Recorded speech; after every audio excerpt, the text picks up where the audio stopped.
নমস্কার, শুভ বিজয়ার প্রীতি শুভেচ্ছা জানিয়ে আজকের ভিডিও শুরু করছি। আমি মৌসুমি। আমি বড়দের সবাইকে আমার প্রণাম জানাই আর ছোটদের অনেক অনেক ভালোবাসা।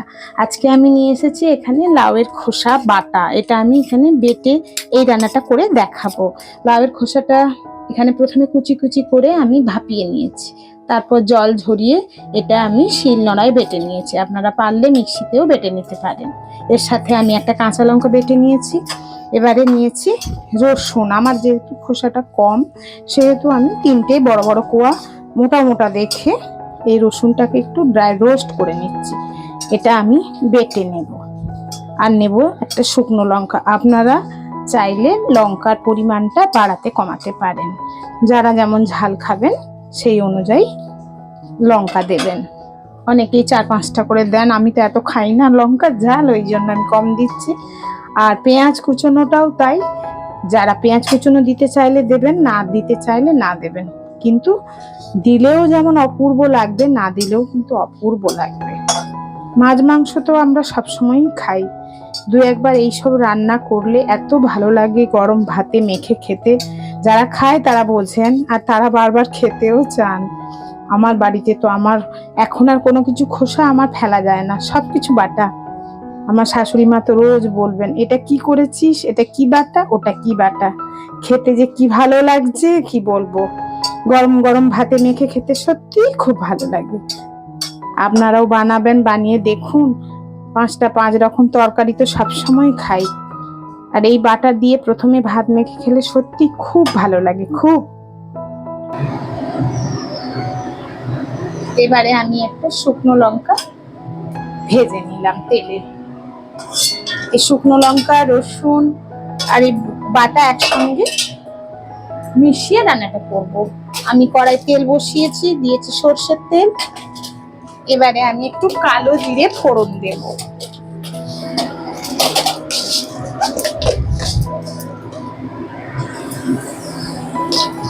কালো জিরে ফোড়ন দিলাম, আর দেব একটু পেঁয়াজ কুচোনো। পেঁয়াজ কুচোনো আপনারা দিয়েও করে দেখবেন, একবার না দিয়েও করে দেখবেন। একটা রান্না একই রকম ভাবে করতে হবে তার তো কোনো মানে নেই। 2 রকম করেই দিলে দুটো ভাবে আমাদের জানা হয়ে যাবে, দুটোই শেখা হয়ে যাবে। তার টেস্ট কেমন সেটাও জানতে পারবো।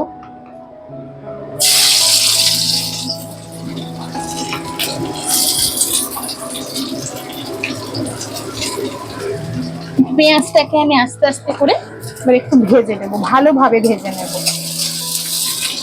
যেন খোসাতে যেন না মুখে বাঁধে। এইরকম ভাবে পেঁয়াজটাকে নরম করে মিশিয়ে নিতে হবে। পেঁয়াজটা দিলেও দিতে পারেন, না দিলেও না দিতে পারেন।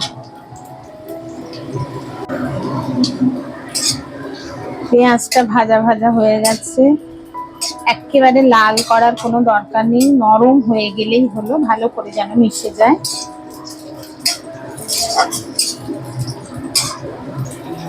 এইবারে আমি রসুন বাটাটা দেব, যেটা আমি ড্রাই রোস্ট করে রেখেছিলাম। ওটা আমি শুকনো লঙ্কা দিয়ে বেটে নিয়েছি। শুকনো লঙ্কা ভাজা, শুকনো লঙ্কা দিয়ে ভেজে নিয়েছি।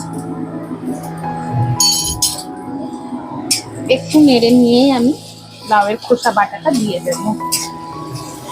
আমি একটা কাঁচা লঙ্কাও বেটে নিয়েছি। বেশি ঝাল যারা যেমন খাবেন তারা সেইভাবে দেবেন।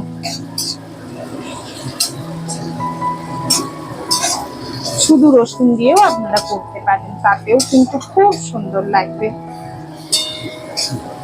তবে রসুনটা দিতেই হবে। এবার আমি লাউয়ের খোসাটা দিয়ে দিলাম। আমি লাউয়ের খোসাটা যখন সেদ্ধ করি তখন আমি কোনো নুন দিইনি, তাই আমায় এখন নুন দিতে হবে পরিমাণ বুঝে।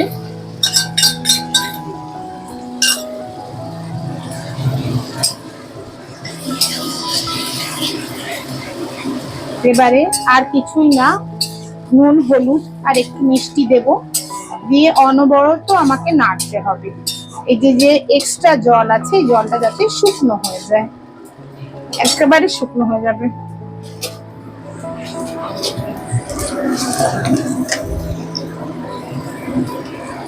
একটু হলুদ দিলেও দিতে পারেন, না দিলেও না দিতে পারেন। দেব একটু নুন,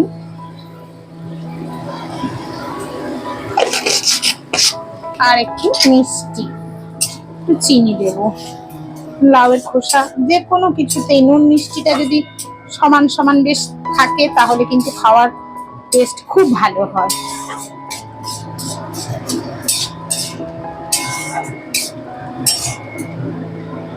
গ্যাসটা একটু বাড়িয়ে দিলাম।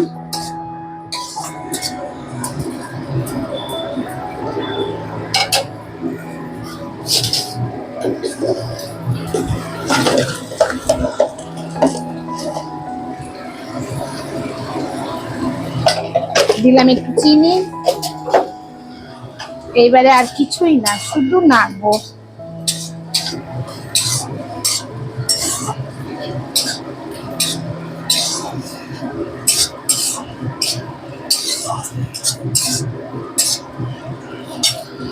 একেবারে জল শুকনো করে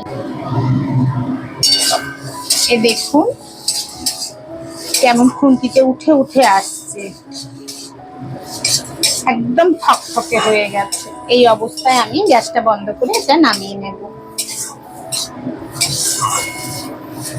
আমি একটু নুন মিষ্টিটা চেক করে নিয়েছি, কি ভালো যে লাগছে আমি আর বলতে পারবো না, এত সুন্দর খেতে লাগছে। এটা গরম ভাতে শুধু পরিবেশন করার অপেক্ষায়। কত সামান্য জিনিস, লাউয়ের খোসা ফেলেই তো দেয়া হয়, অনেকে হয়তো খায়ই না, ফেলেই দেন, কিন্তু দেখবেন একবার করে খান, দেখবেন কত ভালো লাগছে। গ্যাসটা বন্ধ করে দিলাম, একটু ঢাকা দিয়ে রাখলাম, হয়ে গেল লাউয়ের খোসা বাটা। আজ আসি তাহলে, নমস্কার।